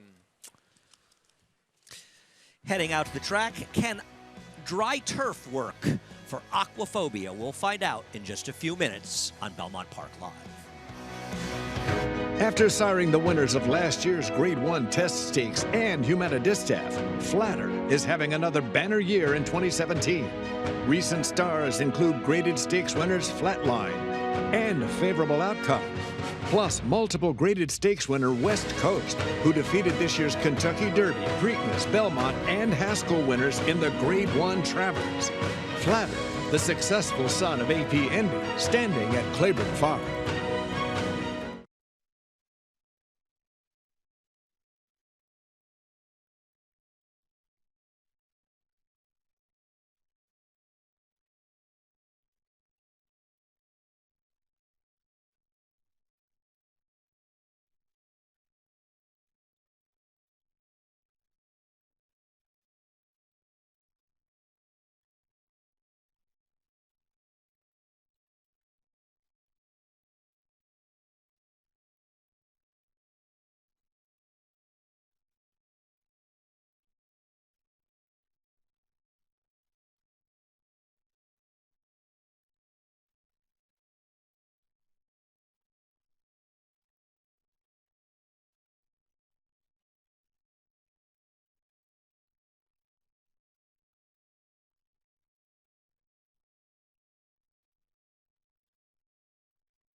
Welcome back to Belmont Park Live as we're getting set and ready to go to bring you the 8th race on today's program. And we do have a heavy favorite in the number 3, Gauguin, in here, and he does look like the horse to beat. But how do you beat him? Well, we'll try to check in with a couple of horses, and one of them being the number 9, Kabang. Now, this horse took a really long time to try to get through his conditions, had a couple of starts, finally got the maiden score, and then had to drop in for the $16,000 tag to get his non-winners of 2 lifetime conditions. So his wins are sometimes a bit sporadic. But Paul Duca, before we went into the break, he was mentioning that this horse has a difficulty in breaking, and it's probably just because of his size. He's a huge horse, and you can see him even standing next to the pony. He's just so much bigger than the pony that he's walking onto the turf course with. So we'll see. He does have to get out of the gate, and I just question how good he is. But for an alternative, guys, just watching some of these horses warm up and seeing them in the paddock and talking about the distance too,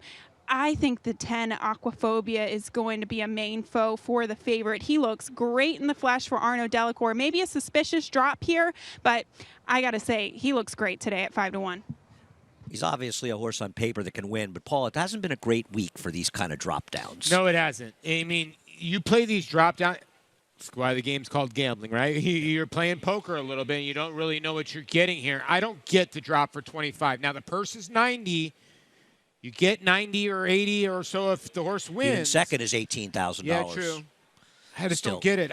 The horses run well enough at the level to not be up for the tag. No, I am surprised. He's only a 4-year-old as well. It's not like he's a 6-year-old gelding or something that's getting into a 7-year-old year. Yeah. It is a little surprising. I want to quickly on Spring Emperor. I saw you pick this horse. What's your thinking on this long shot trying the turf for the first time? Well, I just thought maybe trying something new. Spring lasts pretty good on the turf, and I thought that race was okay last time.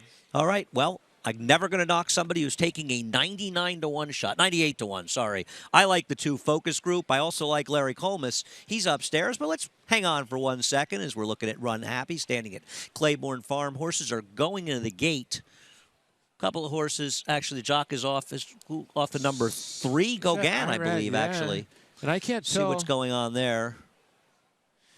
Horses are right behind us. In the set, and it seems like there's equipment on the ground. You make a good point there. He's not a horse that wears blinkers. So those, I'm not sure.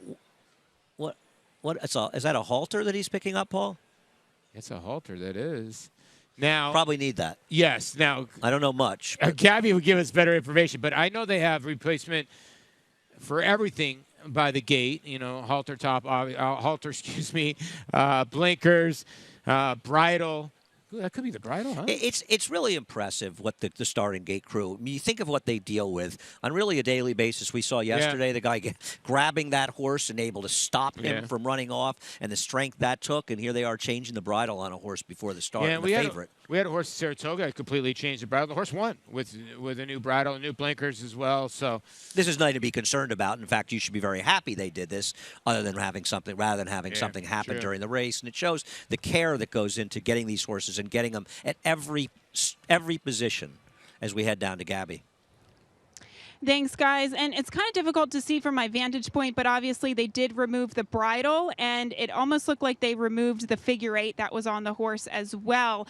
So what they'll do is put a halter on. You could see the blue halter, and then enter him into the stall of the gate, and then put on a different bridle that the starting gate crew has. So we'll see them make that change and hopefully get this race undergo. Well, we've seen Gauguin. Thanks so much, Gabby. We see Gauguin has gone into the gate, so Irad Ortiz will get aboard him with the horse in the starting gate. You see that frequently happen. Nothing to be concerned about in that front. There's still a couple of horses behind the gate. I see the number 4 horse, Memories of Peter, waiting to go in, as well as the 5 Azar. One thing I'll say, you never like this. I mean, it's not something I'd be concerned with, but he is the favorite. And maybe it'll be something. No, it is. You always want everything to be nice and calm, and it hasn't been. You see Irad's still there, and they're keeping the horse in the stall because it's keeping him still, and they're going to change the equipment. Irad's going to be patient, and the longer they take, the more the horse has got time to relax. Race number 8 on Belmont Park Live on MSG Plus. Let's go to Larry. Here comes Liquid Aloha up to the outside stall. Irad Ortiz Jr. still standing off of Gauguin, but it looks like he's just about ready to get aboard here as they've got this equipment situation under control. Still at 8-5 is Gauguin. And looks like we're just about ready for a start here. All in line. And now Memories of Peter is a bit uneasy. Junior Alvarado's off of him. Getting back aboard. They're off. Memories of Peter had a very good start. There goes King of Spades up and after the lead with Aquaphobia to the outside. Azar came out running in fourth behind them. And Gauguin settles into stride on the inside. Moving for that turn is Convivial. Goes up on the far outside with Liquid Aloha as they make their way into that turn. So it's Aquaphobia on the far outside, Convivial, who now goes up and grabs the lead. King of Spades is running in third on the inside. And then it's Azar in fourth. On the far outside, Liquid Aloha, Memories of Peter, then Kabang, racing to the outside of Gauguin, who's down at the rail. Break of another 2.5 back to Spring Emperor. At the back of the fielder, Focus Group and Wrapped. Onto the backstretch, 24.19 was the first quarter mile, and it is Convivial in front. Aquaphobia is a length and a half behind, running in second. Behind the leaders, King of Spades is third, 3.5 lengths to make up. And then it's Azar, Liquid Aloha to the outside. Behind them, Memories of Peter and Kabang. 2.5 lengths more back to Gauguin outside of Spring Emperor. Behind them is Focus Group, who's 12 lengths off the lead and leading Wrapped up the backstretch through a 49.13 half mile. So Jose Lezcano and Convivial lead the field into the far turn. They're in the clear by almost 2 to Aquaphobia in second. And then it's King of Spades on the inside. Azar and a 3-wide Liquid Aloha as they make their way into the turn. Memories of Peter behind them, Kabang to the outside, and coming up outside of horses, Gauguin starting to make up a run, and 4 wide as they make their way around the turn. Focus Group is in behind them, also picking up stride. Spring Emperor to the inside and Wrapped, and they're coming to the top of the stretch. And it is Aquaphobia off the turn in front, the leader by a length and a half. On the outside, King of Spades is second, Memories of Peter is third. Into the final furlong, and Aquaphobia has taken off here under Daniel Centeno, opening up a 4-length lead on Memories of Peter and King of Spades. Aquaphobia under the line, the winner by 3.5. Memories of Peter was second, King of Spades was third, and Focus Group ends up fourth in 2 minutes, 0.04 seconds. Well, the winner's share of the $90,000 race, Paul, is $54,000. So even if you got claimed, that's almost $80,000 as Aquaphobia. Much the best in race number 8. That's how you play poker, right? I mean, this has got a great pedigree. This Giants Causeway, the Pussycat doll, the mare by Real Quiet, is going to crush him at 3-1. Memories of Peter here, the 4, broke on top, sort of got taken back and re-rallied here for second. The unlucky horse was the 2 in here, Focus Group. Way out of it. Had to weave in and out of traffic. Is going to run fourth. Don't take anything away from the 7. Big Long Shot ran a nice little third. And a no-show at all from Gauguin. He was towards the back, but he didn't run at all in here. But Aquaphobia, he made every step a winning one as Belmont Park Live is going to continue. But we want to remind people the Pennsylvania Derby is coming up very, very soon, and another reason to join Naira Bets. If you play through Naira Bets and you bet a $20 win bet, if your horse finishes second, you get your $20 back. Another reason to be playing on Naira Bets. Head on over to nairabets.com for more information. The Pennsylvania Derby goes off at 5:45. Belmont Park Live is going to continue. The heavyweights are heading over for the Kelso. Belmont Park Live after these messages. They're off. Los Alamitos Racecourse congratulates all of the connections of Los Alamitos Derby winner West Coast for his sensational victory in the Grade 1 Travers Stakes at Saratoga. Since our first meet in 2014, many of the top stars in thoroughbred racing have raced at Los Alamitos. Who will be next?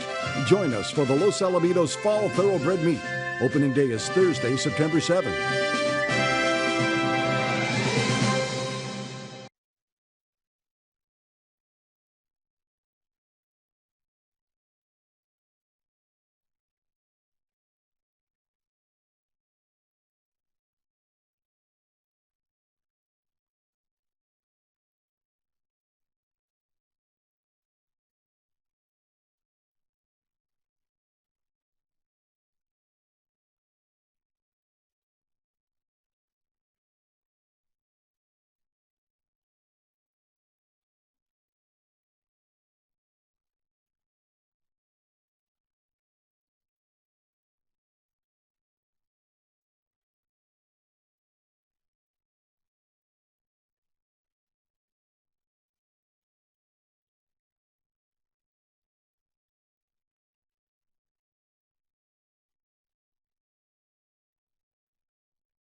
We are back on Belmont Park Live, and we've still got the Grade 2 Kelso to go, but we've seen some very good races and a terrific performance there from Aquaphobia. Yeah, congratulations to Daniel Centeno and Arnel Delacour. He brought in his regular rider here. Danny actually picks up a mount in the last race, race number 10, by Lyle Stables. These are connections that Arnie's been training for, and a Giants Causeway colt out of the Real Quiet Mare Pussycat Doll crushes them. And, of course, Leal Stables, the owners of Barbaro a number of years ago, so very familiar silks. We're going to see Arnel Delacour coming up in the Grade 2 Kelso with Divining Rod also for Leal Stables. Yeah, and it got a big shot. I mean, listen, absolutely. We don't know who or which Sharp Aztec is going to show up, but Divining Rod's got a good resume as well. Oh, I agree. I mean, listen, the good Sharp Azteca shows up, he's the one to beat. Yes. But Divining Rod's a tough one. Aquaphobia, 8-10 in the win. Hope you hit this trifecta. Nice long shot with the number 7, King of Spades. Had a couple of those. Last race, 29-1. Again, we focus on, I think a lot of people focus on sometimes the favorites. You focus on, I'll give you credit, trying to find out a long shot to run second or third and play the tries. You hit one in the last race. If you were able to get King of Spades, you got a nice little payoff here. Absolutely. I mean, there's so many different ways to play. Yeah. As we talk about multis, the pick 4s, the pick 5s, and they're a big part of our play, but superfectas as well. Yeah. You don't have to win them. You can get a long shot in for third to make some money. The Vosburg is coming up next week. The Grade 1 Vosburg. And I tell you, Paul, this is looking like an excellent race. El Deal, that huge win. The Vanderbilt, Mr. Crow, the up-and-comer, Takaffel, 3-5 India, Stall-walking dude. How fast are they going to be going up front? Now, Mr. Crow has run twice.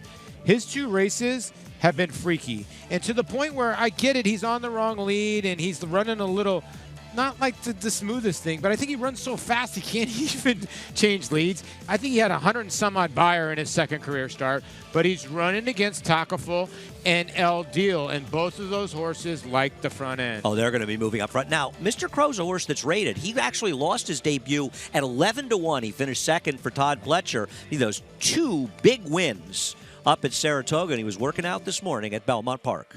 The 7 furlongs, right? Is that's going to be the key for him? 6. Or 6 furlongs in the Vosburg, excuse me. The draw is going to be giant between El Deal, him, and then the other speed horse. El Deal is fast. If he gets the outside, this big horse might have a shot. It's a huge class jump, Yeah. but I don't think that Todd Pletcher is taking a shot in a race like this unless he feels like he at least has a chance to do well. He wants to make the Breeders' Cup, Paul. Why not? Lightly raced horse. This is going to be 3rd career start. If he serves himself well in the Vosburg, I would think he'd be able to jump forward, Let's hear what Todd Pletcher thinks. Thought it went great. He's a very talented horse. He's a very good breeze horse. So we try to be a little careful with him, not to overdo it. Always work him alone and just try not to overachieve in the mornings. But I thought he actually ran very well in his debut at Belmont. Was a little unlucky when he missed the break, but still ran very well. And we're expecting good performances from him both times at Saratoga, and he delivered. I wouldn't be afraid to stretch him out. It just seems like the best opportunity for him at the moment is the Vosburg, and we know he sprints well, so we figured we'd stick with that and hopefully sometime down the road stretch him out a little more. Well, Vosburg is going to be one of 3 Grade 1s and an absolute plethora of stakes the next 2 weekends here at Belmont Park. The Joe Hirsch Turf Classic, that's looking like a very good race. The Grade 1 Beldame, Elate looking to move forward in the 3-year-old filly ranks. The Vosburg, the Grade 3 Pilgrim, as those 2-year-olds are going to look to head towards the Breeders' Cup, and then some good action on Sunday as well, Paul. Is the Creative Cause running in the Pilgrim? Is that a filly? I think it's a filly, so I think it'll be the Miss Grillo on Sunday, and I believe so. Just remind me. And the Temperance Hill as well, Mile and 5 Ace. Okay, Yes, I know. The horse was DQ'd on the day after Travers. Yeah. There was the field for the Grade 2 Kelso as we're taking a look at the gate, getting ready. And this Kelso, big question is with Navarro. 2-5. And listen, Sharp Azteca here and Ivan Rodriguez, 2-5. Didn't think this would come in. Major story in horse racing over the last few weeks has been Jorge Navarro, the trainer, and of course the trainer of Sharp Azteca. There was a video that many people saw, maybe many of you didn't see it, involving him and one of his owners. It's been a big controversy. There were fines levied in New Jersey, a lot of tracks not accepting his entries. Jorge Navarro is standing in the paddock with Gabby Gadet. Thank you, Andy. And Jorge, obviously, you have been the subject of controversy recently after a video was released back in the beginning of August. Jorge, how have you kind of reflected on this situation, and is there anything you'd like to say to the racing community about it? Yes, first I want to apologize to all of them. Like I said, my wife, my family, everybody. I'm ashamed of what happened that day. All right, I let somebody take the best out of me, and you know that's a no-no. A guy like me, leading trainer, all right, should be acting that way. And I do regret what happened that night. And if I have to apologize for the rest of my life, it's going to happen. I will. And Jorge, with certain situations like this, you know, when there's controversy surrounding an operation or when there's a lot of negative attention, how does that kind of affect the mood of you and of your operation as well moving forward? You know what? I want to thank my assistants. Jesus Christ. They were there for me these last 2 weeks. If it wasn't for them, I don't know where I've been. Or my wife. See what's a hard situation. Listen, this is all I know how to do. I know how to train horses. I'm a horseman.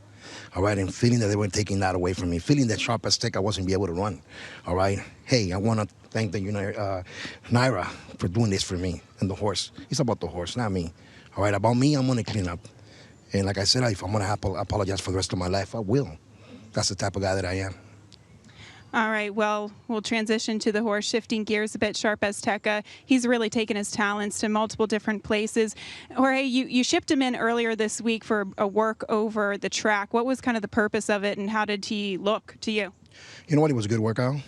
Man, it didn't change. The reason I did that was coming out of the Mammoth Park, it's a fast kind of track. Here's a little bit deeper. So I see my horses after the race, how they come back. So that's why I'm doing that now. All right, well, how does he look to you today? Looks like he's on his toes. He's training really good. He's doing really good. Hopefully he shows up. All right, well, we'll let you put the tack on. Thank you for your time, Jorge. Thank you. All right, Andy?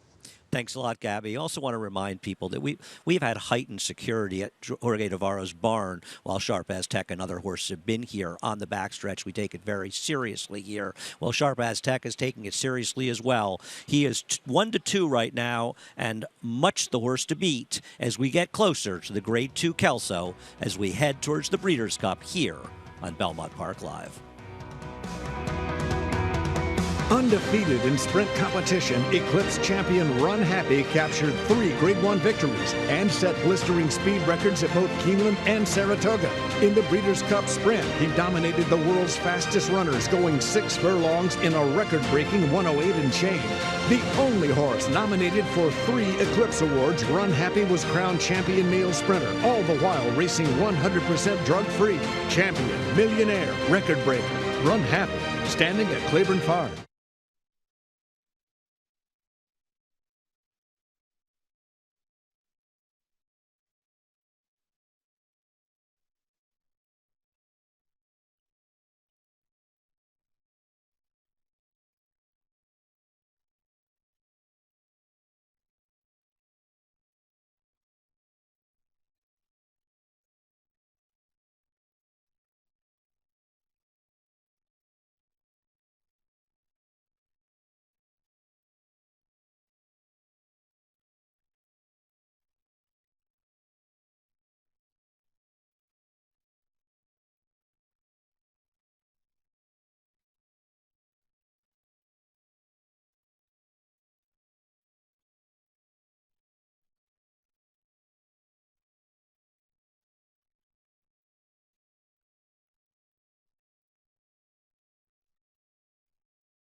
Welcome back to Belmont Park Live, and thanks for staying with us.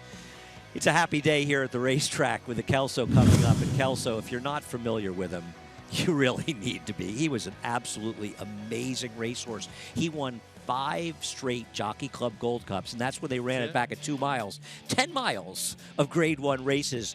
Horse of the Year for 5 years, an absolutely amazing racehorse. And it was a great day here, the 1983 Jockey Club Gold Cup, when both Kelso and Forgo actually led the post parade. Well, I can remember being in college and wishing I could come to Belmont Park that day to see Forgo and Kelso. Wow, and look at everybody right at the rail there, and just to get to see 2 legends. And you're right, when you look at Kelso's PPs, that's called horse racing. You look at the PPs now, they're just 5-time Horse of the Year.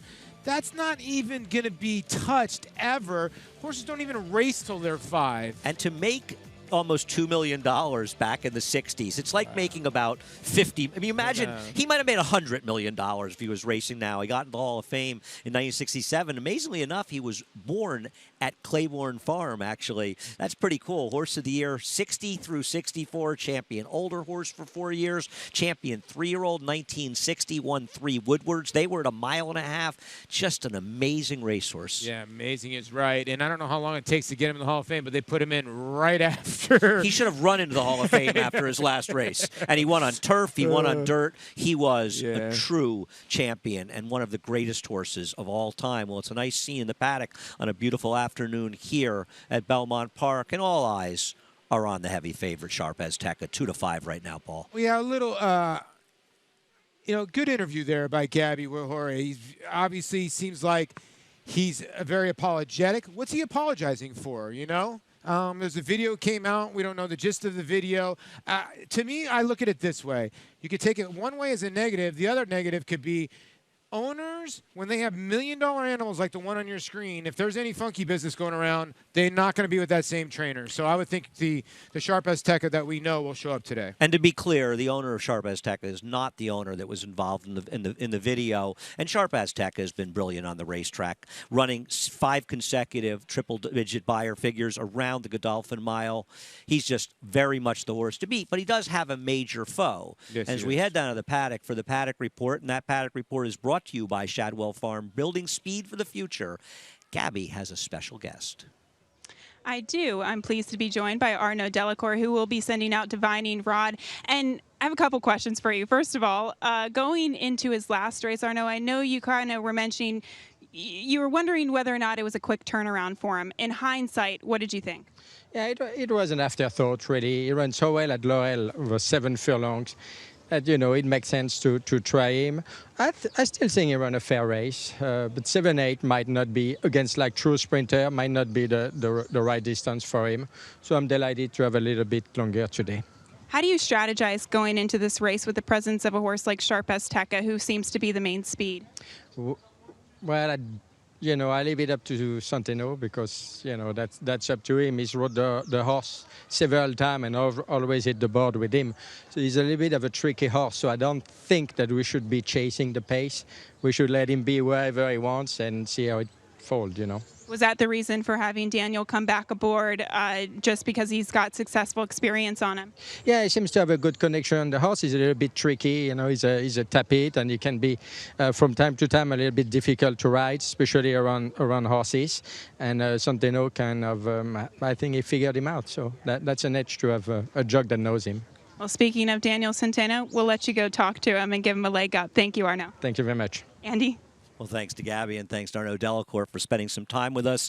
And he's got a runner in the 4 Divining Rod. He finished up his 4-year-old season with a tremendous performance, just losing to Connect in the Cigar Mile. And this is a true miler. This was an excellent performance. He gave Connect all he wanted. Wow, this was first time he put on blinkers, and he completely improved. I love the way he battled Connect right on the outside of him, and it's just a horse race from here on out. And it's not like Connect puts him away. It's Divining Rod's there the whole time. Now, did it take a lot out of him? It probably did. He came back. He crushed in the Polynesian, and then he came into the Forgo 2 weeks later.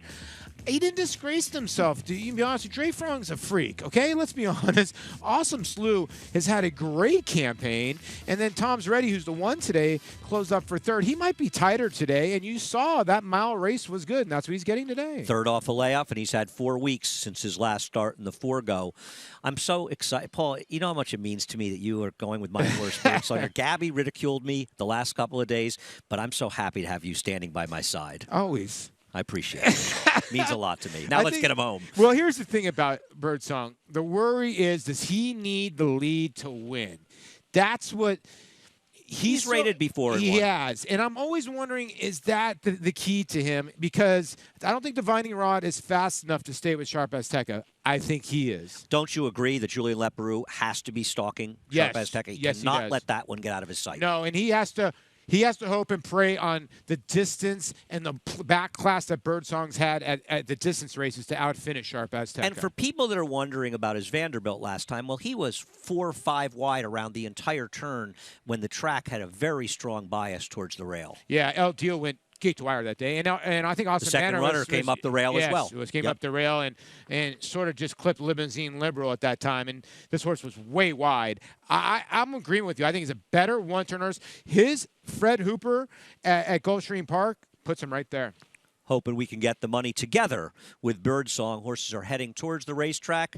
You want to bet this, Kelso. You want to bet Birdsong with me and Paul. Bet 100, get 100. You bet $100 within 14 days. Use promo code LIVE, and we'll give you $100. Head on over to NYRABets.com. Find out what all the fuss is about as the horses are heading to the racetrack for the Grade 2 Kelso. We have seen some excellent performances in Kelsos over the years. Yeah, we really have. And this is, I know, just a 6-pack here. Uncle Mo's last win. Uncle Mo. It was Uncle 118 buyer beat Jackson Bend in the Kelso 6 years ago. It feels like it was just yesterday. 6 years ago? Amazing, right? What a sire he's turned out to be, wow. Yeah, quite a racehorse, and he's been even better in the barn. It's a shame you think of a horse like him, what it could have been if he had been healthy. Is Sam the Bugler with the call of the post for the Grade 2 Kelso as the #1 Tom's Ready heading out the racetrack for Dallas Stewart and Joel Rosario. You know, this is a horse that can pick up the pieces. If they happen to go fast up front, he's got a lot of finish here for Joel Rosario. Going to look for a hat trick. The #2 heading out the racetrack in just a moment is Tommy Macho for Todd Pletcher. Joe Bravo in the saddle. You know, the one big win on his resume, he did beat Birdsong at Gulfstream Park. He does have 2 wins here at Belmont. The #3 Ross goes out for Peter Shurgan, Rajiv Mirage. Yeah, this one is Irish bred for Mirage. 36-1 last time out. Probably should be 40-1 in the 6-horse field. Did finish ahead of Sharp Azteca over in Dubai. The 4 Divining Rod, Leal Stables, Arnaud Delacour, Daniel Centano. Is the mile the game changer? Horse is 3 for 4 at the distance, but has never run here at Belmont. Here's the heavy favorite, the #5 Sharp Azteca, Jorge Navarro, Paco Lopez. Second to More Spirit in the Met Mile, and 4th to Tom's Ready in the Woody Stevens. So both races here at Belmont, no wins. Mary Lou Whitney Stables Birdsong for Ian Wilkes and Julian Leperoux. Is he a better miler? We'll find out today for Ian Wilkes and Leperoux. Been working over the Saratoga training track, 8-1. The post parade for the Kelso was brought to you by OCD Pellets, celebrating their 10th anniversary of supporting the equine industry with their 2-in-1 bone and joint supplement. For more information, visit OCDpellets.com. Got a good one coming up. Can Divining Rod upset Sharp Azteca? We'll find out in just a few minutes on Belmont Park Live. Chadwell Farm, home to world-class stallions, offers 2 successful stake sires. Brilliant Miler, Daher, a consistent source of quality. Daher is the sire of black-type winners coast to coast. Grade 1 winner and millionaire, Albertus Maximus, winner of the Breeders' Cup Dirt Mile and Don Handicap. He is now siring black-type horses across the U.S. and abroad. Chadwell Farm, building speed for the future.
Thanks for staying with us on Belmont Park Live. As you see, Sharp Azteca heading towards the gate. He's got some other foes besides the three we've discussed. How about Tom's Ready, coming off a good third-place finish behind Dreyfong in the foregoat? Yeah, he closed up some ground to Dreyfong, an awesome slew. You know, the where you have with Tom's Ready, the win over the Presque Isle Synthetic, a wet, fast win in the ACAC. The other one was the Woody Stevens when he beat Sharp Azteca. He's got to get back to this race, and he was giant. He got dead left in this race. Watch him wheel all the way to the outside in here. Yeah, he wins this race. I don't know how, but he does. He wheels back inside. This was a crazy race. I remember it. I had bet, I think, the third-place horse that day. I still can't believe Tom's Ready won, but he needs this effort. He's a big pace dependent, though. Yeah. Can he get enough speed up front to get the job done? I don't know. You know, Sharp Azteca, that's the other part. Can Tommy Macho show some speed? Now, Tommy Macho last time sort of ran around the racetrack, did not do much. You know, the time before that in the Belmont Sprint wasn't bad behind Mind Your Biscuits. Now, Mind Your Biscuits has maybe gone the wrong way. And in the Met Mile, wasn't bad. It was third behind Sharp Azteca. I feel like he's a horse that might need some more time between races as we head down to Gabby one more time. Thank you very much, guys, and we'll check in with the 4 Divining Rod. And as Arnaud Delacour, his trainer, was kind of alluding to in the paddock, he can be kind of a quirky horse, and he does have a tendency to get warmed up in the afternoon as well. And you kind of see him a little bit on the warmer side, but this is nothing unusual for this horse. I think he looks fantastic. He's just conducting himself with a lot of confidence, and it looks like those 2 races underneath of his belt moving forward has really set him up nicely. But the question is, can he catch the speed of the 5 Sharp Azteca? As we go into maybe another likely speed is the 6 Bird Song. And I don't know what to make of this horse, guys. Honestly, I think he definitely is a better one-turn horse, not only from watching his races, but looking at him physically. He's kind of got that long back that would suggest he's a really good one-turn miler or a 7/8 sprinter. So that definitely is working for him. I just don't know if the pace scenario is going to be conducive to his running style and if he's good enough, really. And that leads me to your current favorite is the 5 Sharp Azteca, who does appear to be the speed of the speed. And I got to tell you, he looks fantastic today. There's not a pimple on him. He is just, his coat looks fantastic. He just looks like a very healthy and happy horse. And he's another one that's conducting himself with a lot of confidence. And this isn't anything new. I remember seeing him several times down at Gulfstream and him acting and looking the same way. A very professional horse, given the amount of natural speed he has. Guys, sometimes we can see them be all over the place in terms of a mental standpoint. But I do think that Sharp Azteca is going to be the horse to beat and the horse to catch, but a very interesting Kelso from top to bottom. Thanks a lot, Gabby. And there's no doubt Sharp Azteca is the one to beat. It's not the only favorite looking to get it done. West Coast just seized control of the 3-year-old division, Paul, with a very impressive win in Pennsylvania as well. He crushed again. Him and IRAP running 1-2, and it seems like those are the 2 best 3-year-olds, but no doubt right now that West Coast is. We'll see what happens with Oscar Performance as he takes on Older on the turf course. But will Sharp Azteca put himself right back into that mix in the mile mix, which could be a tremendous Breeders' Cup Mile this year? And you think about it, we don't know where More Spirit is. He hasn't been seen since the Met Mile. Who knows if he can even get back to running the Breeders' Cup and with a win in this race. And frankly, an impressive performance by anybody in here. And they could be, if not the favorite, certainly they'll be one of the favorites in the Breeders' Cup Dirt Mile. And it depends where Baffert, Sense Connected, and some other horses like that. And you made a good point, More Spirit. Where does American Anthem land? There's a lot of different horses. Practical Joke as well heading there. Yeah, is it one turn or is it less distance? We'll find out with him. Horses are heading into the gate. You're seeing the number 2. Tommy Macho's going in there. Joe Bravo riding for trainer Todd Pletcher. Ross behind the gate, and Ross a funny horse. Now, it was a muddy track, but he did finish ahead of Sharp Azteca. He's a bomb in this race, but it is important to note that. It'll be interesting to see how it plays out. They don't run them on paper. The Grade 2 Kelso on Belmont Park Live on MSG Plus as we head up to track announcer Larry Colmus. Divining Rod is in. Here's Sharp Azteca. And the last one is Birdsong, who goes in. They're all in line, ready for the start. They're off in the Kelso. Sharp Azteca with a sharp beginning. Birdsong on the outside. Ross and Divining Rod are close. Tommy Macho and Tom's Ready take their spot near the back of the pack. So it's Sharp Azteca who leads the way early on here in the Kelso. Birdsong kept close on the outside. Second, Ross is third. Divining Rod is right there in contention fourth, 2 lengths off the lead, and it's 5.5 lengths back to Tommy Macho and Tom's Ready. They went the quarter in 23.5 seconds. Paco Lopez and the favorite Sharp Azteca lead the field up the backstretch, with Birdsong kept close on the outside second. Ross and Divining Rod are right there too. Divining Rod now takes third on the outside. Ross fourth in saving ground for the turn. It's 5.5 back to Tom's Ready and Tommy Macho, a 46.48 half mile. Around the far turn, Sharp Azteca pushed along all the way by Birdsong, and Divining Rod is just to the outside of them. Ross comes under a ride in fourth as Tommy Macho and Tom's Ready move together. Coming to the top of the stretch, Sharp Azteca maintains this lead, trying to shake away at the top of the stretch here. 3/4 in 1:10.24. They're into the stretch, and it is Sharp Azteca who has opened up here to a 3-length lead coming to the furlong pole. And Divining Rod is second, followed by Tommy Macho, Tom's Ready, and Ross. But Sharp Azteca's in the clear as 16th out. And Sharp Azteca's going to go all the way to win the Kelso. Sharp Azteca by 4 under the wire to Divining Rod. It looked like Tom's Ready was third in the photo with Tommy Macho and Ross. The final time was 1 minute 34.12 seconds. Every quarter in under 24 seconds. Sharp Azteca, one as he please, Paul, and he moves forward. The Breeders' Cup Dirt Mile is perhaps the favorite. Yeah, he was very sharp, no pun intended. He really was. Birdsong was able to put pressure on him as much as he could, and Paco Lopez was able to put that one away. Divining Rod's a nice runner, and he ran well in defeat, but just no match. He was loaded for bear and was no match. He ran well, but nobody ran as close to as well as Sharp Azteca as he's running through the Belmont stretch on his way to Del Mar and Destiny in the Breeders' Cup Dirt Mile. We'll be back with the official results, and Gabby will be down in the winner's circle with the connections as well. Right back on Belmont Park Live in a moment. This 3-time graded stakes winning millionaire defeated 20 Grade 1 winners. In the Dixie Stakes, he defeated Canadian champion and horse of the year Up With the Birds and set a new course record at Saratoga. Runner-up in the Grade 1 Manhattan and Shadwell Turf Mile, Ironicus ran 7 triple-digit buyers, including this score in the Fort Marcy Stakes. Half to 4 graded stakes winners, Ironicus has the speed, class, and bloodlines to become the next great sire by distorted humor. Ironicus at Claiborne Farm.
Like having a good horse in your barn as Belmont Park Live continues. And Sharp Azteca, he was delivered. A big favorite, Paul, but he won like one. Yeah, he really did. Congratulations to Jorge. They've been through a lot here. Ivan Rodriguez, the owner. Clark Cloyce, the breeder. How about this? Son of Freud, but he's a Kentucky bred. We always see the sons of Freud standing here in New York, so we'll give Freud a little bit of a holler. Congratulations. This horse is a real racehorse. Now over $1 million in earnings. Seemed like a $3 was an overlay in there. Gabby, is she down in the winner's circle? No, Gabby's not ready. You know, I want to say with Sharp Azteca, we'll take a look at the pick 5, by the way, and one leg going. You singled Birdsong. I'm sorry about my horrendous opinion there. Seen some decent payouts going along here. We'll see what things are paying. And, you know, Jorge Navarro has had this horse since the beginning. This horse broke his maiden impressively in his second career start with an 88 buyer. More of a claiming trainer, but this is one he's had a long time. The parlay there, about $300 for $2. We'll see what happens in the last race. We'll see what's going on in the winner's circle. Gabby, with a happy Jorge Navarro. He's happy indeed. Sharp Azteca absolutely romped today. Jorge, your first reaction to this performance? Gotta thank God. I gotta thank God that we're turning that page, and my baby showed up. And he's incredibly fast, but he had to face off some challengers from the get-go. Did you have confidence in him pretty much the whole way, though? Paco Lopez said on the 3-8 bull, Navarro's going to kill me because I always tell him, don't wait, please go. So that's why he was joking around. Hey, he showed up. And last year, Jorge, this horse was coming in off of a layoff around November. This year, what a difference a year makes. You're pointing for the Breeders' Cup now? Yes. Now I can say yes. And what's the lead-up going to look like until then? We're gonna keep him around New York. All right, I think I'm gonna move a base over here to New York, and then probably 3 weeks out, ship him to California. All right, well, congratulations here, Jorge. Thank you again. Thank you again. All right, sharp performance there from Sharp Azteca, guys. Thanks so much, Gabby. Well, a great day here at Belmont Park and an exciting Kelso. I want to remind people the 10th race is coming up. Go to the NYRA Now app or NYRA.com to watch race number 10. See what happens. There's still some action left at Belmont. It's been a great day and a terrific performance by Sharp Azteca. Yeah, terrific performance. And I think this horse, yeah, getting him there early is key. Del Mar Racetrack been playing pretty deep, and there are all the platforms you could watch these two beautiful faces. If you're not watching the NYRA Now app at home, you could get it hooked up to your TV and watch the races in HD.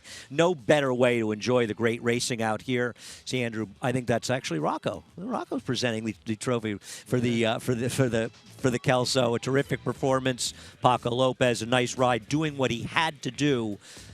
Exciting Kelso, and we're going to see so much good racing here, especially the next 2 weeks and weekends of stakes. I'm going to go on a limb. The Breeders' Cup Mile is going to be the most loaded race on Breeders' Cup Day. Well, we saw 2 miles today. The Kelso was not the only brilliant performance we saw in a mile, because I'll tell you something. I don't know where this filly's going to go if there's a Breeders' Cup race for her, but they might even be dreaming of taking on the boys in the Breeders' Cup Turf Mile. That's how good Off Limits was in getting it done in the Noble Damsel earlier today. But the star of the day was Sharp Azteca. And you can see from this close-up, he won the Kelso as he pleased. It's been a great day on Belmont Park Live on MSG+. We'll see you tomorrow. Thanks for joining us. For Gabby and Paul, good night.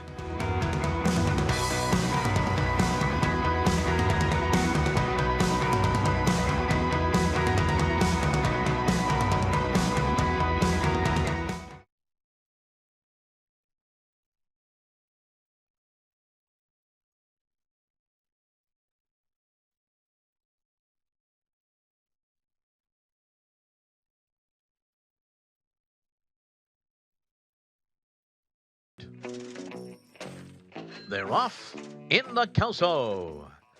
Sharp Azteca with a sharp beginning. Birdsong on the outside. Ross and Divining Rod are close. Tommy Macho and Tom's Ready take their spot near the back of the pack. So it's Sharp Azteca who leads the way early on here in the Kelso.